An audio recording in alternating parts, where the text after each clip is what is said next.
Mheshimiwa Spika, naomba na mimi nianze kwanza kwa kumshukuru Mwenyezi Mungu mwingi wa rehema kwa kutuwezesha kuwepo hapa kwa siku hizi mbili ambapo tumeendelea na mjadala huu muhimu sana unaohusiana na uchumi na maendeleo ya watu wetu, lakini muhimu zaidi katika harakati ya kuwapatia nishati wananchi.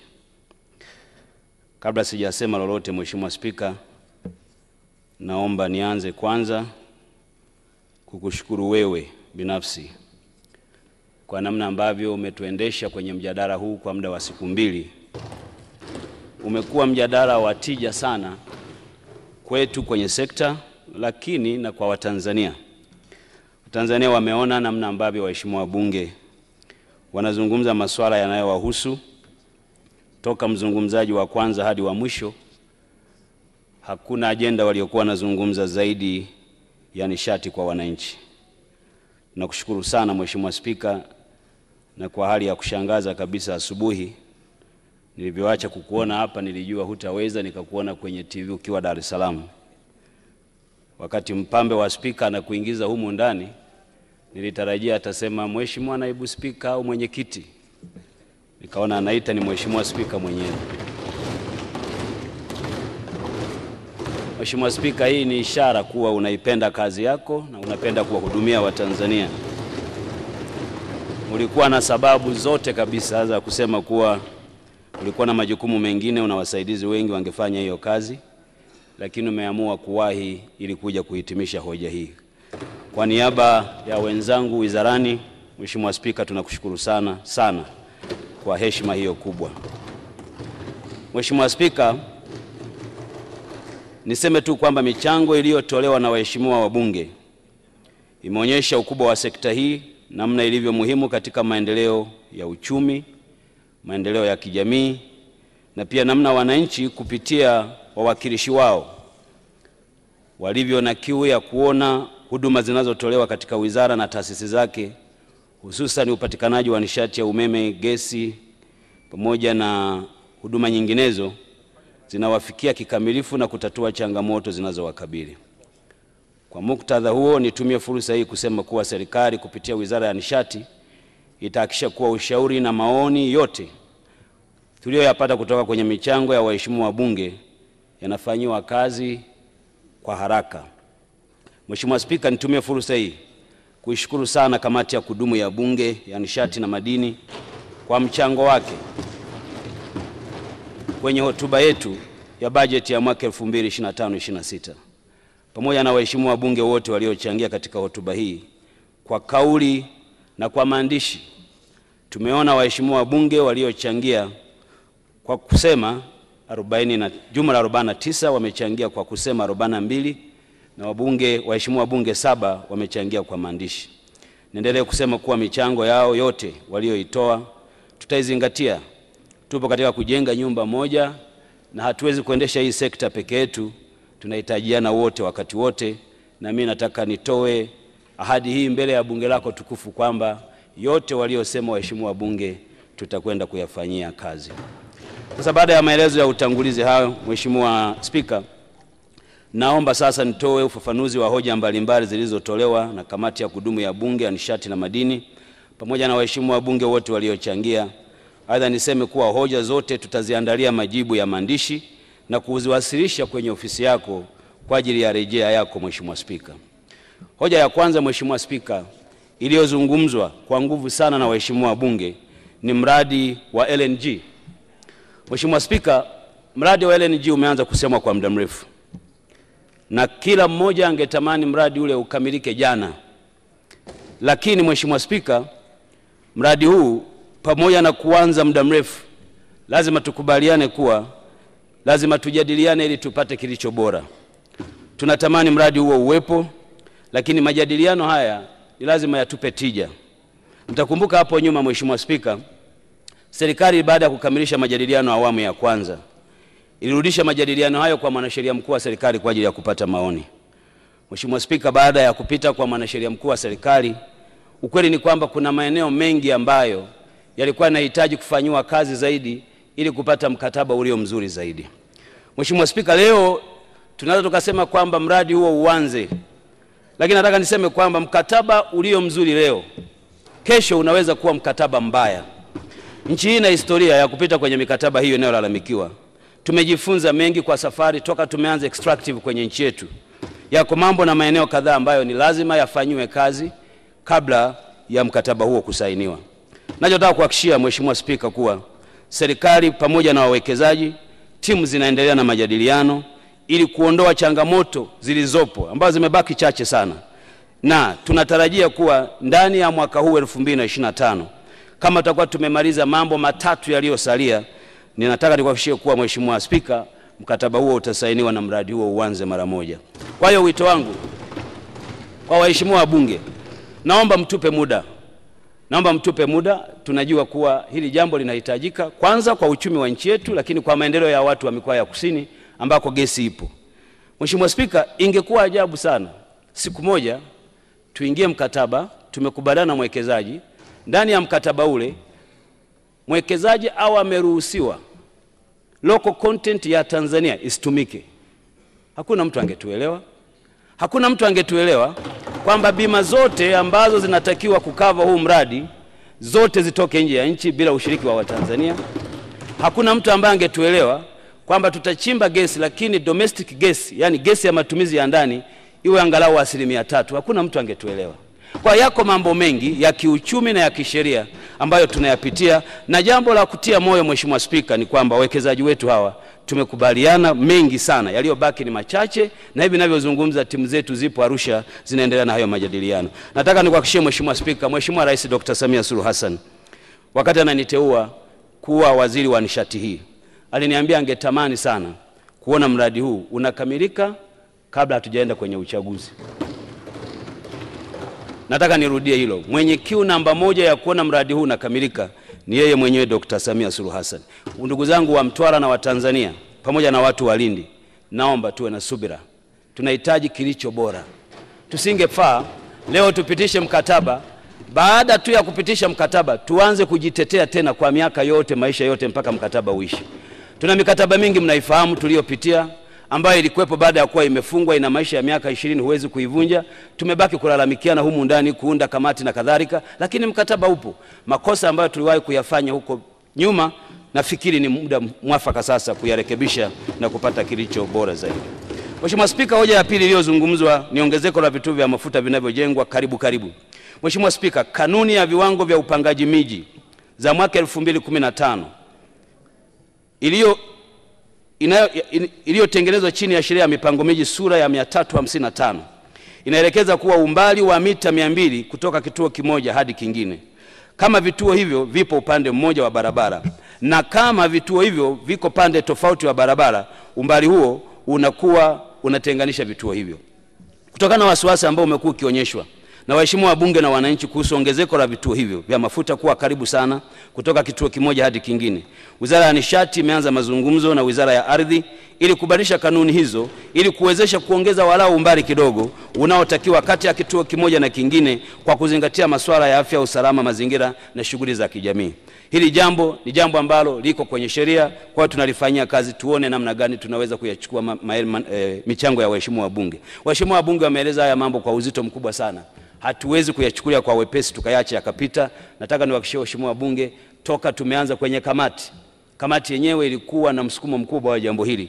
Tayari tumeshaanza kazi ya kuzungumza na wizara husika ili hili jambo lipitiwe tuweze kurekebisha jambo hili. Mheshimiwa Spika, imezungumzwa msamaha wa kodi mbalimbali katika mnyororo wa thamani wa CNG katika matumizi ya vyombo vya moto ikiwemo magari. Serikali ilikwisha kutoa msamaha wa kodi ya ongezeko la thamani yani VAT kwa vifaa na mashine mbalimbali zinazotumika katika mnyororo wa thamani kwa miradi ya CNG na matumizi ya magari. Mashine na vifaa hivyo pamoja na mashine zingine zinatumika katika ujenzi wa vituo hivyo, vyote hivi vina msamaha wa kodi wa VAT. Mitungi ya CNG pamoja na vifaa vya kufunga mfumo wa kuwezesha magari kwa kutumia CNG, vyote vina msamaha wa kodi wa VAT. Katika mwaka wa fedha 2024-2025, wizara imewasilisha Wizara ya Fedha mapendekezo ya maboresho ya VAT katika gesi asilia ambayo inatumiwa katika magari ili kuhamasisha matumizi ya CNG kwenye magari ili wawekezaji waweze kupata faida na waweze kurudisha gharama wanazowekeza kwa haraka. Mheshimiwa Spika, serikali imeomba vile vile kupitia bunge hili kuwa ielekeze nguvu zaidi katika uzalishaji wa umeme wa joto ardhi na vyanzo vingine vya umeme. Mheshimiwa Spika, nakubaliana kabisa na waheshimiwa wabunge. Kwanza, ni hatari kuwa na chanzo kimoja cha umeme peke yake. Lakini pili, chanzo cha maji kinaweza kukumbwa na changamoto yoyote, kama ambavyo hata chanzo cha gesi kinaweza kukumbwa na changamoto yoyote. Mfano mzuri tumeuona wenzetu wa Zambia. Walikuwa na umeme wa kutosha, lakini wakapata ukame misimu miwili mfululizo uliwapelekea kwenye mgao. Kwa kulifahamu hilo, serikali imeamua kwa makusudi kuchukua hatua ya kuongeza vyanzo mbalimbali. Ndio maana mtaona kwenye hotuba yangu nimeeleza vyanzo mbalimbali ambavyo tunaviendeleza mbali na vyanzo vya maji. Na kwa sababu hiyo, kampuni ya TGC ambayo ilianzishwa mwaka 2013 na kuanza rasmi mwaka 2014 inaendelea na kufanya utafiti kwa ajili ya kuongeza reserve ya joto ardhi ili tuweze kuendeleza miradi hiyo. Tuna maeneo zaidi ya 50 nchini kwetu ambayo yamebainika kuwa na joto ardhi. Na nataka nieleze Mheshimiwa Spika, miradi ya joto ardhi kwa asili ina sifa mbili. Moja, inahitaji muda mrefu sana wa utafiti, lakini mbili, inahitaji mitaji mikubwa ya uwekezaji. Wamejaribu wenzangu kueleza hapo waheshimiwa wabunge kwamba tuige mfano wa Kenya, kwamba wao wanatumia joto ardhi. Ni kweli Mheshimiwa Spika. Lakini Kenya walianza lini na miradi ya joto ardhi? Mara ya kwanza nchi ya Kenya kuanza miradi ya joto ardhi ilikuwa mwaka 1950. Wamekuja kupata planti ya kwanza mwaka 1981, miaka 31. Maana yake ni kwamba hizi ni project ambazo ni capital intensive na time intensive. Hauwezi kuanza leo kesho ukaipata. Lakini jambo linalotutia moyo kwetu sisi, pamoja na kwamba tumeanza mwaka 2013, tumeshapiga hatua ya mbali sana. Hapa naposimama Mheshimiwa Spika, tayari mkandarasi wa kufanya drilling yuko site na tayari reserve ile imekwisha kuonekana. Nataka niwaeleze hata kwenye budget hii tunayoiomba leo ni kwa ajili ya kazi hii. Tumeomba shilingi bilioni 34 ambazo tumetenga kwa ajili ya utekelezaji wa miradi ya geothermal. Lengo letu ni kwamba tungetamani walau, maana potential tulionayo Mheshimiwa Spika kwenye nchi yetu kwenye miradi ya geothermal ni megawatt 5000.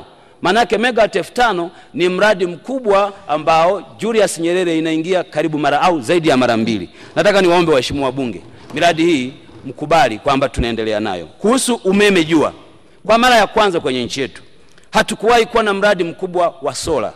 Sasa hivi tunajenga mradi wa Kishapu megawatt 150 ambao ujenzi wake na utekelezaji wake uko 51%.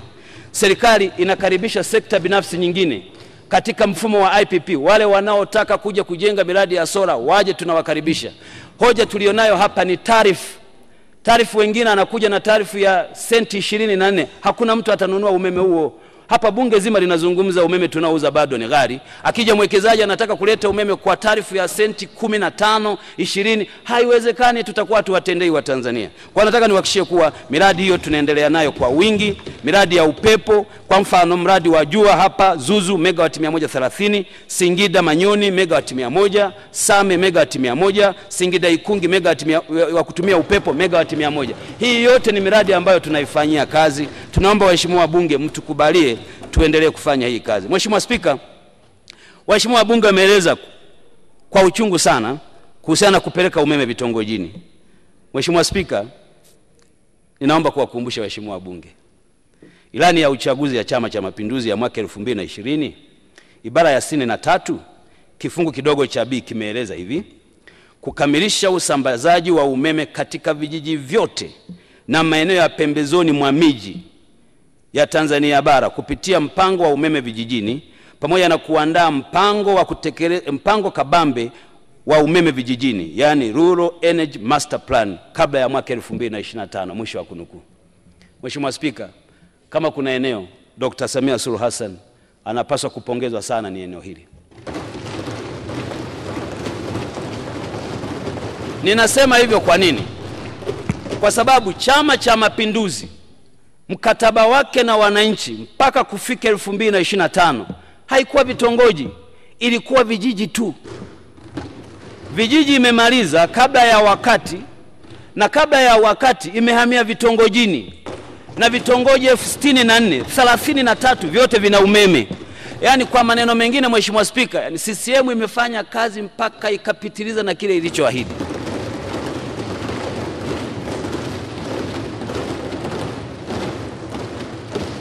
serikali kupitia wakala wa nishati vijijini yani REA, Mheshimiwa Spika, imeweza sasa kupeleka umeme kwenye vitongoji vyote 12318 sawa na vile ilivyoahidi kwenye ilani yake ya uchaguzi ya mwaka 2020.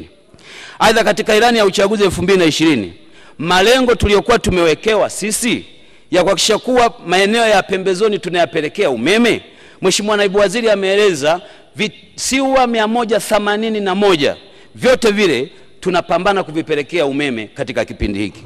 Nataka niwahakikishie waheshimiwa wabunge na bunge lako tukufu kuwa mpango tulionao kwa sasa, tunaendelea na mpango wa kuongeza vitongoji 9,000 ambavyo vimetangazwa na wakandarasi wamekwisha kupatikana.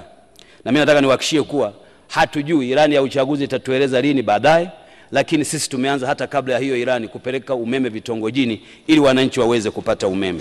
Nataka nichukue nafasi hii kumpongeza sana Mheshimiwa Rais kwa maelekezo yake kwenye kupeleka umeme. Na hili Mheshimiwa Spika, labda niwape ushuhuda waheshimiwa wabunge kuwa katika kitu kimoja wapo kilichofanya Tanzania kuwa mwenyeji wa Energy Summit Africa na kuwaleta wakuu wa nchi wote Afrika, tulivyopimwa na World Bank, nchi iliyoongoza kwa kupeleka umeme vijijini tulikuwa sisi Tanzania.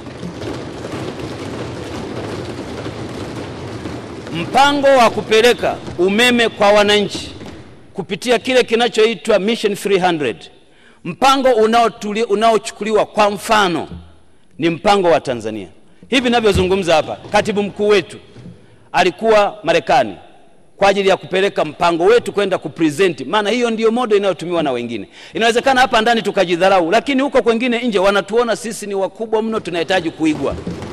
Nataka niwaombe waheshimiwa wabunge, tembeeni kifua mbele, tembeeni mkijiamini kuwa sekta ya nishati iko mikono salama chini ya Dr. Samia Suluhu Hassan, na sisi wasaidizi wake hatutamwangusha kwenye jambo hili. Tutasimama wakati wote kuhakikisha kuwa Watanzania wanapata umeme. Na Mheshimiwa Spika, huwa nawaeleza wenzangu kwenye sekta ya nishati, kama kuna sekta hahitaji kusema sana ni hii, ni umeme. Umeme ukikatika hauhitajiki maelezo, umekatika. Hayo maelezo mengine baki nayo, watu wanaochotaka ni umeme basi.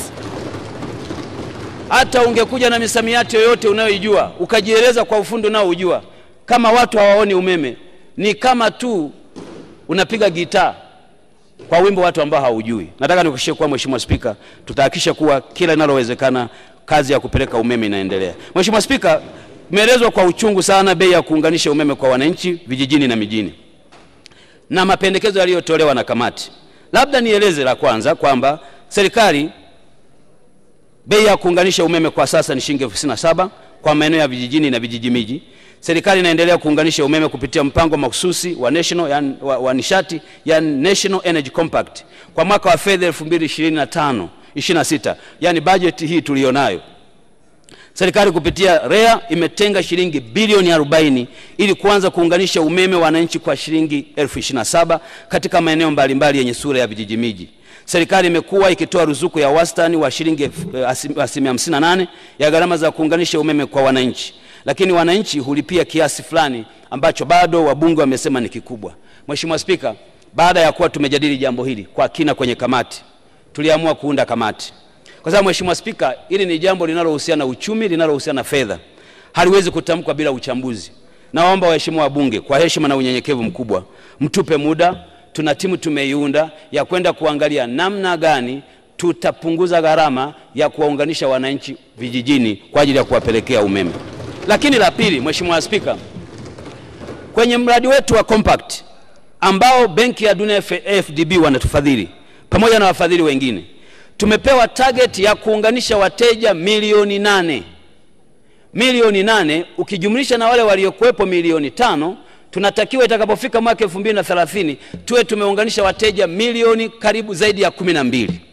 Sasa Mheshimiwa Spika, tumeambiana wizarani kuwa kwa hali ya kawaida kama tumeunganisha wateja milioni 5.2 kwa kipindi chote toka tumekuwepo, ni muujiza gani huu tutakaokuwa nao wa kuwaunganisha wateja milioni 8 ndani ya miaka 5? Maana yake ni kwamba ni lazima kuwe na utaratibu ambao sio wa kawaida uliozoeleka tuliokuwa tukifanya miaka yote katika uunganishaji wa wananchi. Na mojawapo ni kuangalia ni kitu gani kinachowakwamisha wananchi kuunganishwa na huo umeme. Mheshimiwa Spika, kila mbunge ameeleza hapa kwamba moja ni gharama, lakini mbili hizi gharama zote hawaziwezi wananchi. Tumeunda hiyo timu ikatufanyia uchambuzi, tuletee majibu. Na naamini wakati fulani tutawahusisha na waheshimiwa wabunge ili muweze kujua ni kitu gani tunachofanya. Lakini nataka niwahakikishie kuwa tunalifanyia kazi jambo hili ili uunganishaji uweze kuwa rahisi, na hili linalozungumzwa la watu kuweza kuunganishwa umeme kwa bei nafuu tutalifikia. Lakini unganishe hilo hilo pamoja na gharama za umeme. Mheshimiwa Spika, gharama za umeme yani tarifu kwenye nchi yetu hazijapitiwa kwa muda wa miaka 10. Kwa sasa tunazipitia kupitia EWURA. Naomba mnikubalie waheshimiwa wabunge kwamba jambo hili ni la kiuchumi, ni la kisayansi, linahitaji uchambuzi, kuwashirikisha wadau na wadau mbalimbali watoe maoni yao. Naomba tuwape nafasi EWURA kama regulator independent afanye kazi yake bila kumuingilia, ili atuletee taarifa hizi gharama za umeme maana yake nini na nini kifanyike ili wananchi waweze kupata nishati ambayo inahimilika. Kwa hili na lenyewe tunalifanyia kazi. Mheshimiwa Spika, imeelezwa hapa habari ya vituo vya kupoza umeme. Ili kukabiliana na changamoto katika umeme, serikali ilikuja na mpango wa grid imara kwa kujenga vituo vya grid vya kupoza umeme kwa kila wilaya. Hatua zifuatazo zimechukuliwa na serikali. Moja, tumeshanunua viwanja kwa ajili ya kujenga vituo kwa ajili ya wilaya zote nchini. 2, tumeamua kujenga kwanza vituo 14 vya kuanzia, na mheshimiwa mbunge wa Kiteto, wakili Ole Kaita Kiteto ni moja wapo watakaoanza kujenga katika awamu ya kwanza. Lakini utekelezaji utaendelea katika wilaya nyingine kadri tunavyoendelea. Lakini wilaya nyingi zitahakikishwa kuwa tunazijengea. Mheshimiwa Spika, tunahitaji vituo vya kupozea umeme nchi yetu, vituo 216. Vilivyopo ni vituo 132. Maana yake ni kwamba tuna upungufu wa vituo 84. Kituo cha kupozea umeme cha grid, yani grid substation, gharama ya kukijenga kituo kimoja ni bilioni 35. It's expensive. Na kituo cha kawaida kile kinachopokea umeme kwenye msongo wa kilovoti 33, kituo kimoja ni bilioni 8. Maana yake ni kwamba zinahitajika fedha nyingi ili tuweze kujenga. Hatuwezi kufanya vyote mara moja. Tunachohitaji mahali pengine tutaweka switching station ili tugawanye njia. Kwa mfano pale Mto wa Mbu, kwa sababu ile line ya kutoka Arusha unakwenda mpaka Ngorongoro ni ndefu sana. Ile line peke yake ina urefu wa kilomita 1400. Maana yake ni kwamba line yote ile haina substation, haina chochote. Akitokea hata mtu anaendesha gari akagonga nguzo moja, maana yake walio upande mwingine wote wanakosa umeme. Tumeamua kuweka mkakati maalum wa kuweka switching station kwenye maeneo ambayo tunadhani ni nafuu ili tuweze kutenganisha hizo njia, watu waweze kupata umeme. Kwa hiyo waheshimiwa wabunge, hasa wa mkoa wa Lindi, mmemsikiliza vizuri mheshimiwa Kuchauka. Ni kweli Lindi kule wanachukua umeme kutoka kwenye kituo chetu cha Mahumbika. Ni mbali sana.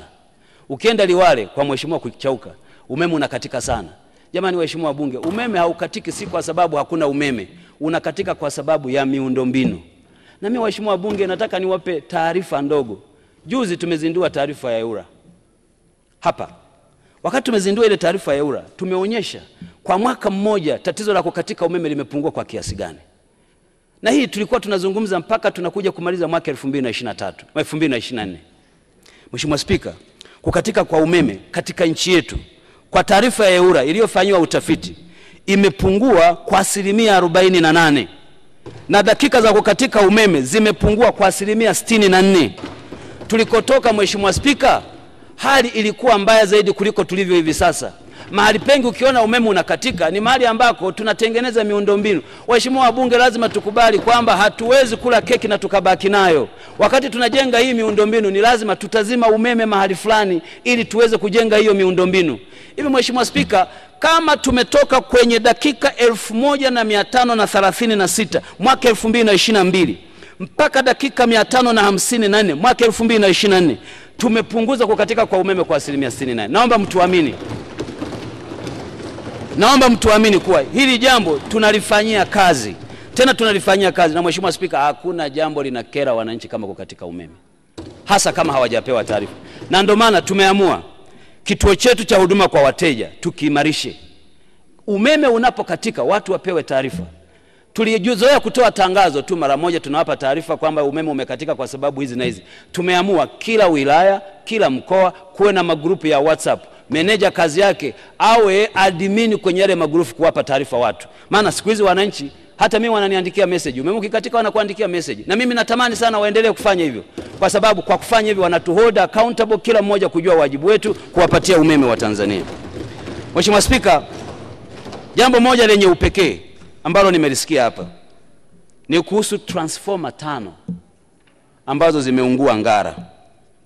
Limenisikitisha na likaniogopesha kwamba transformer 5 zinaungua halafu hatujafanya kazi. Mheshimiwa Spika, baada ya kufuatilia pia nimegundua kwa mkandarasi aliyepewa ile kazi, hizi transformer zilikuwa chini ya uangalizi wake, kwa alipewa wajibu wa kuzibadilisha ili waweke transformer nyingine.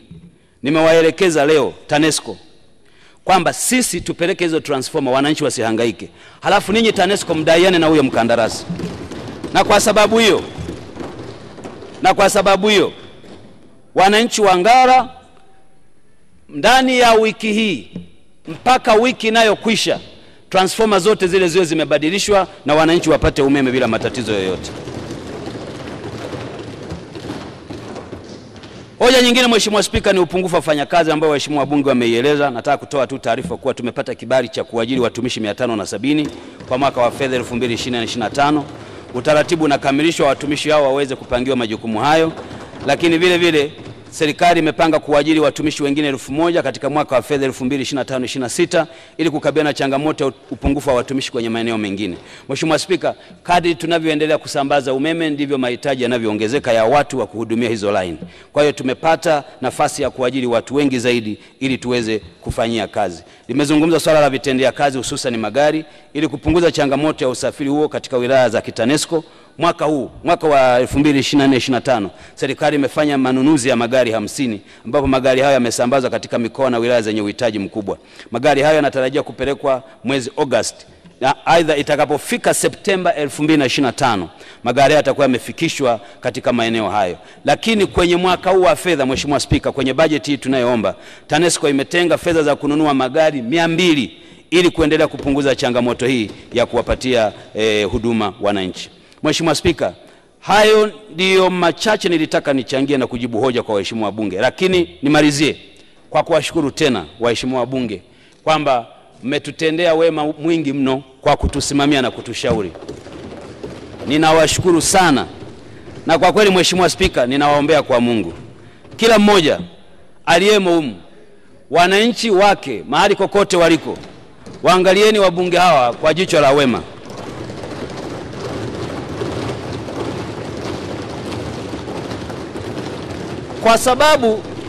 Kwa sababu Mheshimiwa Spika, kama kuna mtu anapewa kazi, kwa kawaida anadaiwa hesabu mikononi mwake.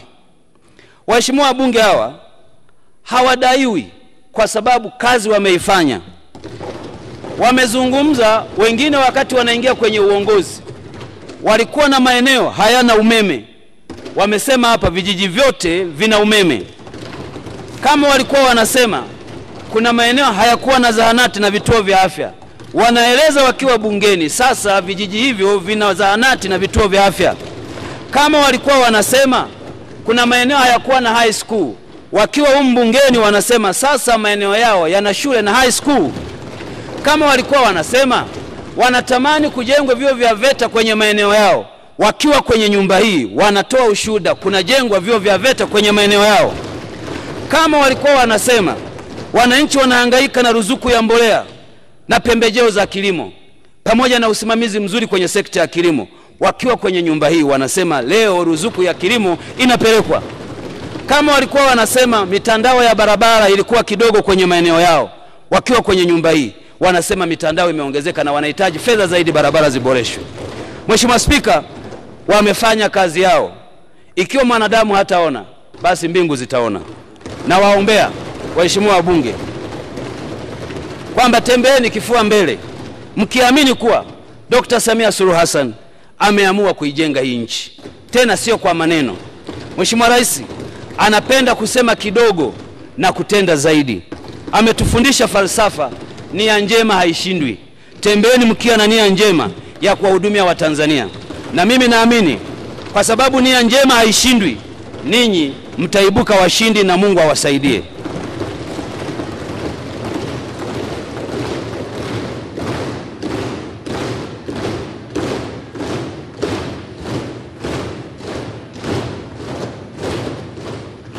Mheshimiwa Spika,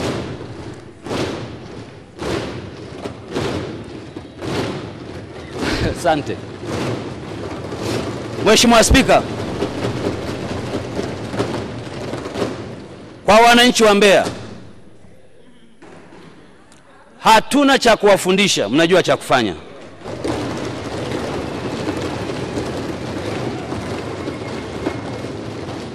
Mshairi mmoja alisema usione ukadhani. Nafikiri wakati fulani watu wa Mbeya walikuona wakadhani, lakini umethibitisha si Tanzania lakini na dunia kwa ujumla kwamba Tanzania, kwamba nchi mojawapo katika ukanda wa Afrika Mashariki inaweza ikamzaa binti, ikamlea, ikamsomesha, ikamfanya kuwa mtu wa msimamo wa kipekee. Umelithibitisha hilo kwenye mabunge ya dunia. Umetupa heshima wa Tanzania, lakini muhimu zaidi umempa heshima mtoto wa kike wa nchi yetu. Tunaomba watu wa Mbeya, kama kuna jambo mlilowahi kufanya jema ni kutuletea Dr. Tulia Ackson, na kama kuna jambo Chama cha Mapinduzi kiliwahi kufanya ni kumteua na kumleta tumchague Dr. Tulia Ackson kuwa spika wa bunge hili. Mheshimiwa Spika, tunajifunza mengi kwako wewe pamoja na wasaidizi wako Mheshimiwa Zungu na wenye viti wote wa bunge hili kwa namna mnavyotuendesha. Kwa kweli mahali ambako kanuni zinakiukwa unakuwa mkali, hata kama ni rafiki yako huangalii uso wa mtu, lakini mahali ambako mtu anahitaji haki yake anaipata. Tunawatakia kila laheri viongozi wetu wa bunge hili, muendelee kutusimamia vizuri, na sisi kama wabunge tulio kwenye nyumba hii tutaendelea kuwaombea na kuwatakia kila laheri ili kazi yenu iweze kufanyika. La mwisho Mheshimiwa Spika, ambalo nilitaka niliweke vizuri, kuna mkanganyiko mdogo umetokea wakati wa michango ya waheshimiwa bunge. Kutenganisha kati ya gesi ya LPG na natural gas. Na niliona clip moja ya mtu mmoja anazungumza, wa Tanzania ni kama hatuna akili, gesi iko hapa Mtwara, mnaenda kununua gesi ya kupikia India na mahali kwingine. Nadhani Mheshimiwa Spika, ni swala la uelewa tu. Gesi ya natural gas na LPG ni gesi mbili tofauti, zenye matumizi mbili tofauti, zenye chemistry mbili tofauti. Sasa kwa sababu Mheshimiwa Spika, mimi pamoja na kwamba ni mwalimu, si kazi yangu kusimama hapa na kufundisha, ninaomba Mheshimiwa Spika nikubalie, nitengee siku moja wataalamu wangu wafanye semina kwa wabunge wote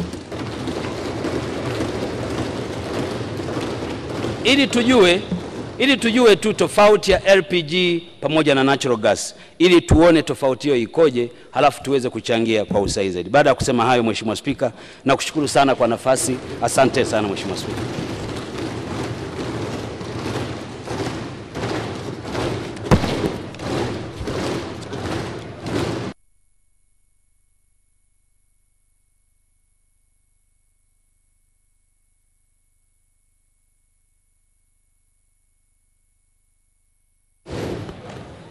Waheshimiwa wabunge,